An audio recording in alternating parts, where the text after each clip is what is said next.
Yo, what is up? It's your boy, Joe Boy, aka Cookies, back again with another episode of A Life of a Babae podcast where we chop it up. We have amazing conversations with bold, brave, authentic na mga individuals. And without further ado, we got a very, very special guest here in Davao. Nag-abot mi sa Davao. Oo nga, kulit ka eh, no? Kulit. Grabe. Dito ba tayo nagkita? Nakoy gig sa Live Fest, shout out Spectrum Live Fest, ni DM siya sa Instagram, and I was like, yo, it's been a minute na, it was been 3 years, I would assume na di na tayo nagkita. So, anyway, without further ado, we got Budoy 613 of Two Joints. Yes. Let's go. Bro, musta bro? Okay lang. Man, it's been a minute, man. It's like, Dito ba tayo nagkita, no? oo nga, 3 years last time na nagkita tayo, 2023. Yeah. Paano ba tayo nagkita? Ba't dito pa tayo nagkita sa Davao kaya, no? Oo, pinagtadhana talaga. Oo. So, I know, like, sinabi mo sa akin, you've been going back and forth here sa Davao. That's why I was surprised na, parang dito ka sa Davao. So, Parang ang huling balik ko dito nung nag-shoot kami ni Koy Koy nung ano. oo nga, surprise din yun, no? Oo, parang almost 5 days ata kami dito. 5 days kami dito. Then, parang natrip ako dito sa Davao. Hindi ko alam kung bakit. Hindi dahil sa mga Inday na nandito, Hindi, basta parang, ang hirap siya explain. Baka, Ikaw nga, ano explanation mo bakit? nasa Manila ka eh. Pabalik-balik dito sa Davao. Nasa Manila ka, so napaka-wild dun. Tapos pag pumunta ka dito sa Davao, parang Singapore na... Oo nga, no, o ganun yung vibe, no? Oo, yung vibe na, hindi yung mga building na mga pero yung napaka-respectful sa law. Yeah. Yun, yeah. Totoo, I think totoo. that's Totoo. yung pinaka, na description. Parang there. last time, nung nandito kami, nung nag-shoot kami nga nung Budots, may sasakyan kami yung pinapagamit ng tropa dito. Like, drive ako. Nagtataka ako lang yung ganun ng ganun sa kalsada. Tapos sabi ko, parang mali itong ginagawa ko Parang mali. Kasi sa Manila, alam mo yan, di ba, na parang okay lang yan. Parang pasok dito, kahit alam natin, pasok. Dito, nagtataka ako, bakit hindi sila nagmamadali? Parang, ba't ako lang yung nagmamadali? Sabi ko, fuck, nakakaya naman tong may ticket ko na to. Like, kasi, yung transportation nila dito, traffic pero mabilis. Tapos sabi ko, tayo na, yung disiplina nila dito kakaiba. Like, pagtawid ng pedestrian, hindi haharangan ng kotse. Like, malayo pa lang, may respect sila sa pedestrian. Bakit sa Cebu ba ganun ba? Parang, I would say, parang halo na, di ba, sa Manila, grabe, talaga yung mga, anong tawag nito? You gotta be brave to be driving around Manila para, and then you gotta have guts ba? Kasi pag inday ka lang mag-drive, talaga, ang daming makagalit sa'yo. Oo, pubusinahan ka na. Oo, pero sa Cebu, parang may magmamadali pero hindi naman sila nag-aaway sa'yo. Hindi nag-aaway. Parang diskarte lang. Pero may respectful na diskarte. Dito is talagang 60 miles per hour, 60 kilometers per hour ka lang. Parang ganyan ba? Stable lang. Oh, Tsaka, stable lang. Yung traffic dito, hindi ko nararamdaman siya ng traffic na nakakapagod. Like, compare dun sa Manila, gets mo, di ba? Pag natatraffic ka sa Manila, parang nakakapagod. Pero ang laki ng mga roads dito eh. Na-notice. Ba? Hindi ba dahil sa vibes lang ng tao dito na hindi sila nagmamadali? Yan din. Again, parang sa Cebu. Pero dito sa Davao, sa Cebu tsaka Davao, may may mga bundok, may mga chill na spot na Chill na spot din. machichill talaga yung tao. Gets. Sa Manila, yung the way para sila mag-escape sa kanilang stressful na mga ginagawa nila is Malayo. Nood tayo ng Two Joints or ganun na parang lang, ganun. entertainment.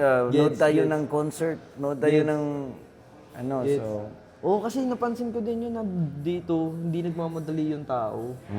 Tapos dun sa Manila, lahat nagmamadali. pero maganda naman doon maganda naman doon if you go to Manila, pag ako nasa Manila ako, nagugustuhan ko din kasi gusto ko yung Gets. fast-paced na Gets. parang every hour may ginagawa ka ba? Yung pacing naman doon mabilis. Oh. Okay, gets. Kasi ako galing ako sa mabilis na mundo, like, ang bilis nung sistema sa Manila eh. Tapos bigla mo akong dalhin dito na chill.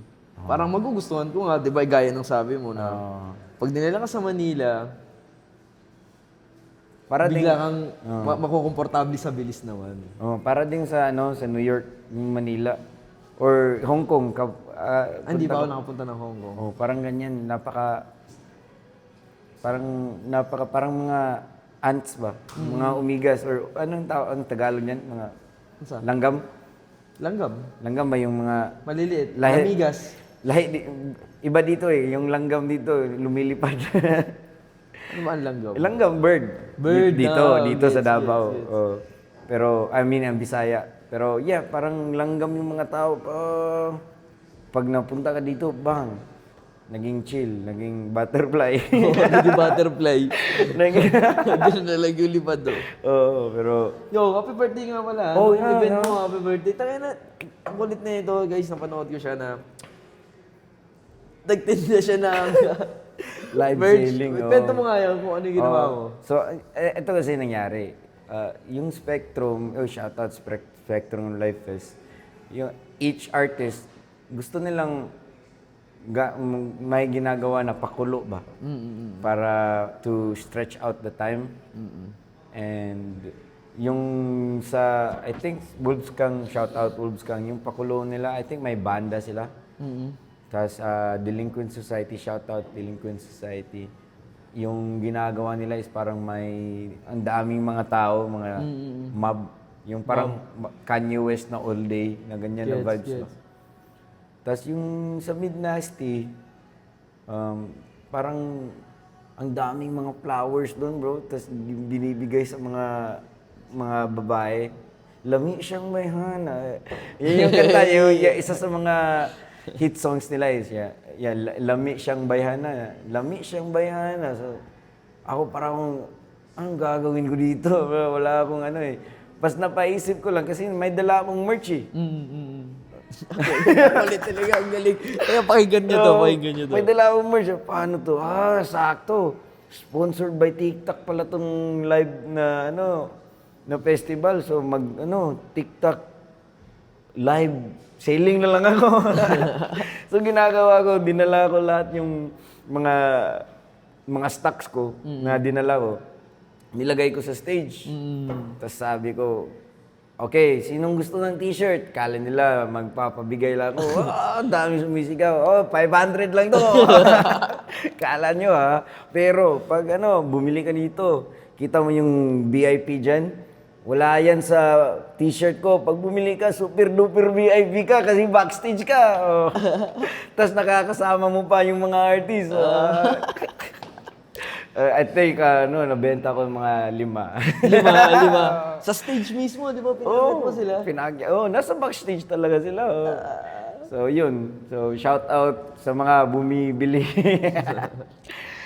tapos doon, grabe man, parang almost sold out talaga ako. Dami kong dinala yung mga 100 pieces. Mga 100 pieces, fuck. Laki din, dami kong Thank you, Lord. Thank you, Lord. Kasi yun ko lang naisip yung so. Di ba pauwi mo lang galing ng US? Oo, Anong ginagawa mo dun, bro? Side quest. Parang nangyari kasi para akong soul searching ba? Soul searching ba? Oo, kasi sinabi pa din ni Bugoy sa akin to dati. Ikaw, ka talaga, artist ka. Parang ikaw talaga yung artist na, pinaka-artist na nakilala ko na yung nagla-live lang, yung kumakanta. Tapos, para akong throughout the years, since then, that was like 2023, para akong nasawa, yung nasawa Nagsawa ba? Nagsawa ng pagiging artist ba? Para akong to the point na, ang baduy na ng music, Parang, kasi yan nga talaga yung ginagawa ko eh. So parang dati, that was my escape. So ngayon, yun na talaga yung ginagawa ko for profession, for work. So parang nawala na Yung fire mo, ganun. fun. Gets. Kasi yan yung job ko dati, may 9 to 5 ako. So pag na-stress ako doon, music ako. Doon mo nilalabas sa music. Oo. Ngayon, naging music na yung job ko. Para na akong, parang di ko na na-enjoy ba? Kasi job na talaga eh. So parang, man, ayoko na ng music, ayoko na nito. Ano talaga yung gagawin ko? So, nag-stop kang gumawa ng kanta, ganun? Oo, kasi di na ako makapaggawa ng kanta eh. Kasi, Bakit yan? Ano kaya ang dahilan? Tingin mo? Baka may matutunan sila dyan. ano, kasi yung na-notice ko, especially sa industry ng hip-hop, Oo. yung pumapatok talaga is mostly, ngayon is mga, parang ako, ang galing ko, tignan mo, ang dami kong, mga ganyan, ako, di ba, you know what I'm saying? Parang, Para flex in lagi. parang flex palagi, which is, Gets. na ano ako eh, para akong, ako kasi na tao, ayoko na talaga palaging naghahambog ba. Nagyayabang. Oo. Kahit yung mga kanta ko, hindi naman masyadong hambog. Parang social commentary yung mga kanta ko. Yung, let's say, bogo. Ano lang, nagalit kasi may bobo na tao. Yun, di ba? Bisdak ko is maybe... Hindi about sa sarili mo. Hindi about sa sarili ko na, tignan yung mga ginagawa ko. Ang galing ng mga ginagawa ko. Ako. Kayo, wala. Para bang, pangit naman ito. Gets. Tapos isa pa, yung sumisikat talaga, yung mga promiscuity, mga ganyan. Tapos pag naggawa ako ng mga outside nun, parang hindi ako ba? Kasi, Parang hindi ikaw. kasi para nagawa ko yan sa Atlanta. Doon talaga yung mecca ng hip-hop ba? Yung mga kanta ko doon. Tapos nang pumunta ako dito, gumawa ako ng mga, yung galing sa puso ko din, yung mga slow songs, yung mga pang-artist na, yung mga tao na na mga fans ko or yung nakikinig sa akin. Nagtataka. Hindi naman nagtataka. Parang every time na may magpa-picture, dami ko nang nagawa ng mga pang-artist na Na music eh. Tapos na yung magpapapicture, sabi niya, uy, kailan yung sunod na kanta mo? Kakadrop ko lang ng 10 kanta eh. Di ba? Yung para akong na disappointed din eh. Kasi yung hinahanap talaga nila is yung mga maangas, mga ganyan. And parang madaling mag-aangas-angas pag nasa Atlanta ako kasi I have to like make sure na confident ako doon kasi ako lang yung Pinoy na kilala ko na nagra-rap ng doon ba. Ikaw lang. Kasama ko yung mga itim.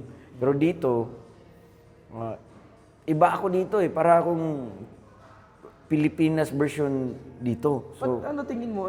Nagmamatter ba dun yung lugar kung nasaan ka? Oo. Kung nasaan yung pagsusulat mo? sa akin environment talaga is everything. Yung saan talaga ako. Kasi doon, Nag-a-adjust yung katawan mo, the way ka magsulat, the way ka the way ako, lahat. So, kung ano ako ngayon, hindi ako ganito sa New York. Iba ako kasi iba yung mga kausap ko. Iba, mag-adjust mo, baka mag-adjust ng mga 1 week, ganyan. After that, parang this is who I am here in America. And para din akong nasayangan sa opportunity ba na, man, may US citizen ako. Tapos, ang daming mga Pinoy na pumupunta sa Amerika. Para makipagsapalaran. No? Oo. Gets. So, kung ang Amerika parang NBA na ba? Gets. Di ba? Parang, Kung PBM Pilipinas, NBA na to. Much better na. Di ba? Mabilis na. Nandun na konti na lang. Ganun siya tingnan. while I'm there sa Amerika, para bang, why not just take the opportunity to just flourish there? Kasi I'm like, I'm still in the age where I could do that ba. So parang torn ako. Parang dito ba ako sa Pilipinas where yung mga tao is komportable na. Dito, komportable na ako. Okay na ako dito eh. Chill na eh, no? Chill na eh. Gets. Or punta ako dun sa Amerika na alam ko na mas-stress talaga ako. Pero I have to go through that para Ma-challenge bilang ma-challenge ba lalaki. para Gets. Oh, so yun yung ko. Yung Tas comparison mo. pag nasa Amerika ako, parang I'm not gonna do music. Ang ginagawa mo dun? Parang ang gusto kong gagawin dun is trabaho ng baka somewhere between like sales ba. Gets. Yeah, cause dati nag-sales ako. Sales ako, okay lang ako. Okay, parang hindi na ako I didn't go all in ba. Pero parang ang daming nagsasabi na may potential ka talaga, may potential. Pero man, at that time, nagwi-weed, nagpa-party, Trip talaga, lifestyle, music. Pero pumatok yung music, so dito ako. Ngayon, di na ako nagwi-weed, di na ako umiinom. Laki nga ang pinayat mo kung Oo nga, dito tayo. nag-workout ako. Yun din, parang, para bang, Game, ayusan na ng sarili, ganun. Oo, Kaya para bang, sa isip mo na. sa isip ko na, kung nakaya ko to na nagka-abs, kung nakaya ko to magka-abs, parang clean eating ganyan, na iba talaga yung anyo ko, kaya ko ding maging milyonaryo dun sa Amerika. Gets. Yan yung naisip ko eh. Kasi pag dito... Once na naayos mo na yung katawan mo, wala na madali na ang lahat. Oo, yan yung nasa isip ko talaga. Tapos, okay, kaya kong maging mayaman na mayaman. Dito sa... saan kong gustong maging mayaman? Dito ba sa Amerika o sa Pilipinas? So, and parang din, sa Pilipinas, para akong baka siguro sa kaka-social media ko, ang daming mga toxic na lumalabas, kahit ano-anong news dyan. To the point na parang ayoko na sa Pilipinas. So, Bakit? Naapektuhan ka ba sa mga ganun? naapektuhan talaga pag palagi akong nag-scroll. Yan talaga, yung social media. So, Kaya na kasi ang lakas makakain ngayon ng meat eh.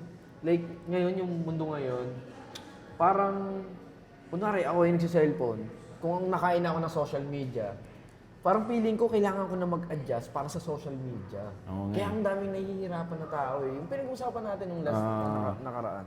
Ako ngayon, hindi, tangin na post ko lang kung anong dapat ko i-post. Bahala na kayo dyan. Kung ano sabihin nyo dyan, bahala kayo dyan. Tangin na, sanay na ako dyan na maaga pa lang. Almusal ko pa lang, talk shit na ng ibang tao dyan. Pag nakita naman nila ako, hindi naman nila masabing araw-araw, di ba? Totoo Ba't ako naman. makapektuhan sa'yo? Like, kesa mabasag ako, sayang lang yung isang araw ko na intindihin kita. Intindihin ko sa sinabi niya ito, fuck. Hindi na ako nakakilos kung ano yung gagawin ko. Tsaka sobrang swerte niya, pag inano na natin siya, binigyan natin siya ng oras. Ganun, para sa akin lang, ganun ko sila tingnan. I think yun talaga yung dapat ko din i-improve yung ganyan na mentality. Yung pananaw mo. Pananaw ko sa Oo. Kasi alam mo yung ginagawa ko dahil sa sinabi mo kahapon.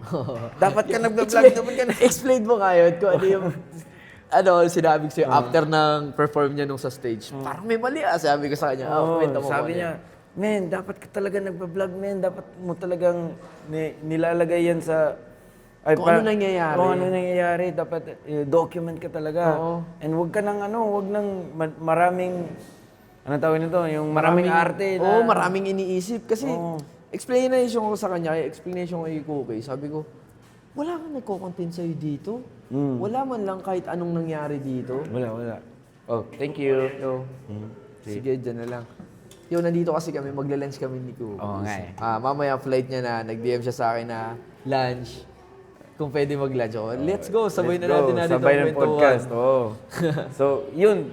Yung sinabi mo, tumatak talaga sa akin. Oo nga, no? Sabi ko sa kanya na, yo, bakit hindi ka nagko-content? Ang angas na itong ginawa mo. Nag-perform ka dun sa taas. nagbenta ka doon.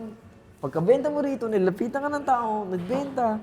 O di, mas maraming nakakaintindi sa'yo. Yun ang sinabi ko sa'yo, di ba? Oh. Kasi ang gusto niya kasi, sa mga nanonood dito, ang gusto niya, may matututunan din kayo dito na, ang gusto niya kasi is, dapat lahat planado.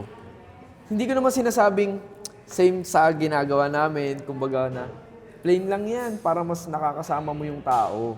Kasi kung feeling nilang sobrang edited, fuck, para ng AI eh.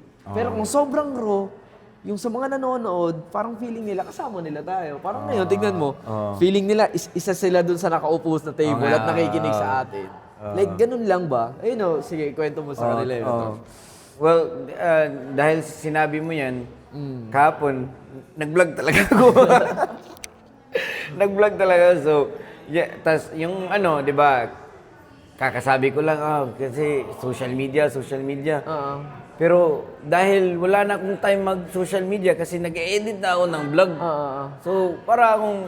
Na-occupied yung utak mo na pagka-edit, upload, pahinga.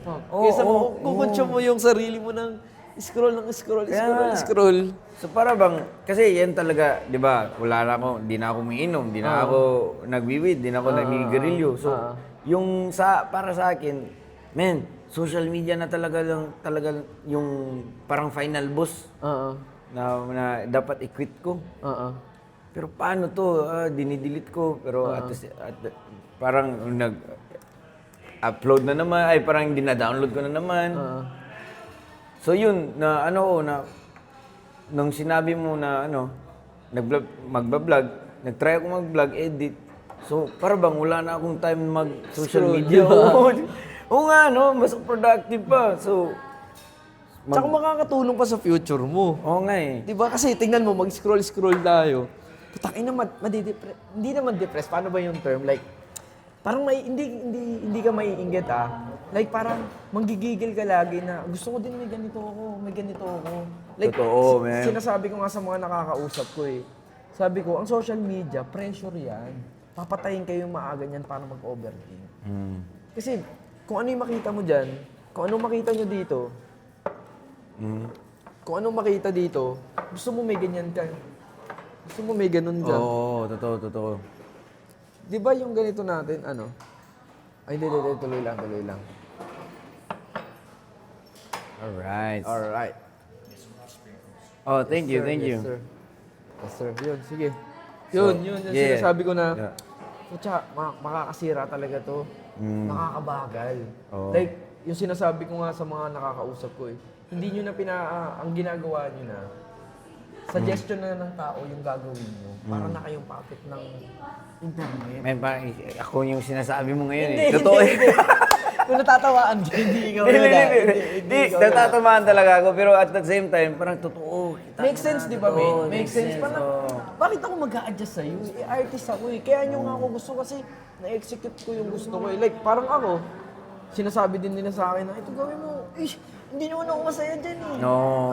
Kaya ang hirap sumaya kasi pinipilit nyo mag-adjust sa gusto ng tao Kaya yung happiness mo, wala. Hindi mo ma-fulfill.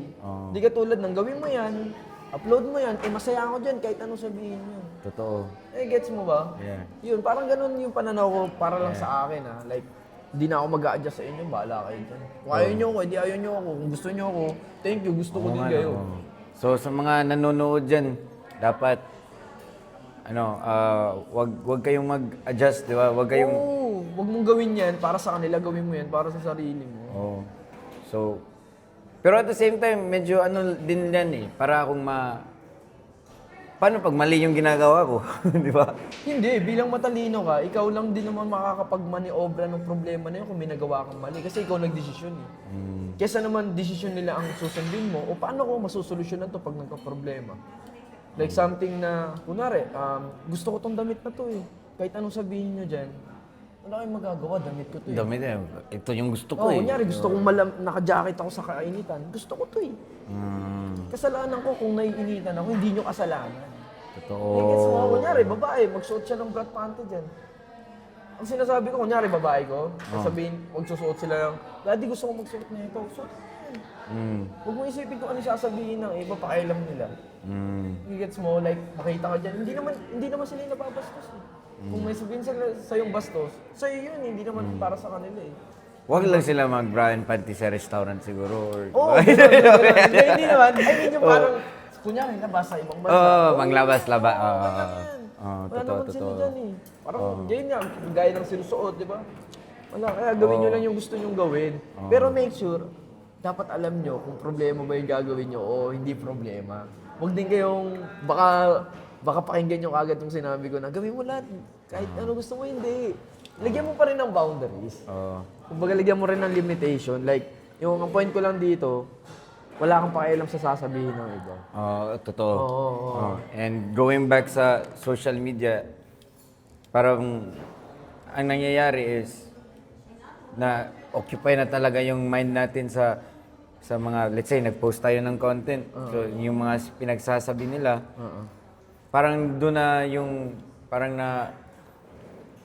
ayoko na mag-upload kasi ito, puro na lang away, puro toxic, yung mga ganyan. So, pero, ang importante talaga sa social media is consistency. Pero, consistency, at the same time, huwag kang magpapa-affected sa mga sinasabi nila. Kasi may mga fans din kayo na notice ko din yung mga supporters talaga, tahimik. Di ba? Totoo. Kung sino talagang totoo, sila yung tahimik. Walang sasabihin. Hindi. Na-realize na namin kung ano yung problema ng mga taong nagko-comment. Ano? Ang pagkakaintindi namin is, dyan na lang sila nakakalabas ng sama ng loob. Diyan na lang sila nagkakaroon ng power. Kasi wala silang power sa bahay nila. Kunyari, normal lang siya na binata sa bahay nila. Hindi niya mabili yung gusto niya. Lagi ba siyang binubungangaan ng nanay niya? Hindi pa siya gusto ng tropahan sa streets. Saan siya Saan siya makakalabas ng sama na loob? Dito, i-comment ko to sa kalbong to. Ay no, dami ko sasabihin sa'yo. Parang ganun lang din sa lahat naman eh. At saka, lagi ko tinatandaan, may ginagawa akong tama kaya madami silang sinasabi. Man, that's... Tinatamaan mo ako. In a way, para akong Nasasampal ba? Para kasi nasampal ba ulit-ulit? Nasasampal ako ng katotohanan. Kasi para din akong ang dami. Well, di sa gusto kong magyayabang, pero cookies ako dito sa Visayas, Mindanao eh. Dami din mga nakakilala sa mga kanta ko. Pero at the same time, para akong parang ayaw kong... Napa-hold back ka, no? hold back ako palagi. Wait. So... Ano ba to? Gagawin ko ba to para sa sarili ko? Gagawin ko ba to para sa kanila? Pero sa mga sinasabi mo ngayon, para akong namutla ba wala. Yung mga nag-aaway sa akin, na-notice ko nga, yung mga nagko-comment sa akin, ng mga pinakamalala na comment, tinignan ko yung profile, plywood yung likod nila, parang, damn, nagagalit ako Sa doon. akin din sila sa amin, mate, sanay na ako doon. Like, I'm not saying na bad yun, parang bad feedback, pinagtawanan ko yan, pero hindi, gets. para bang, Sa amin dito din, ako, naka-aircon, di ba? Masarap buhay ko, di ba? So, Parang sa akin din, madaming ganyan. Like, tangina. Minsan nga, wala na, hindi na immune. Mayroon mag-post ako, ang daming trend. Trending na naman, dahil mo sinabi, blah, blah, blah. Ay, hindi, okay lang yan. Hindi naman ako yan eh. After 2 weeks, mawawala yan. Pero anyway, we're gonna cut this podcast short because we're gonna have a meal. Yeah. And Pabalik pa ba tayo? well, we're about to find out. Let's go. Anyway, we're gonna cut this short and we'll wrap this up after kumain namin. So, yes sir. Yes, sir. Salamat. Let's go. Yo, what is up? Humanamig kaon. And we're just gonna wrap this up. Dagan kay tag nakatuna ni Budoy. Yes, Fight sir. kayo. So, Yes, it's a sir. free gem. Grabe. And if you guys wanna learn more about the two joints lifestyle and mindset lang ng pagiging hustler, where can they follow you, my guy? Yo, follow nyo ako sa lahat ng social media, Budoy613, TikTok, IG, Facebook, YouTube. Yeah, syempre, sa mga toxic na relationship dyan na baby girl, Alam niyo na kung sino niyo lang i-DM nyo. Let's go. Yeah, follow nyo kami. Si Cookies, abangan nyo yung mga gagawin namin at gagawin ni Cookies. O kung naminaw pa mo antod karon, salamat kay ninyo. It's your boy Cookies. Follow niya A Life of a Bye Podcast sa YouTube, Spotify, Facebook, Instagram. And sa sunod na pod, peace! Yes sir, 2 joints! Let's go!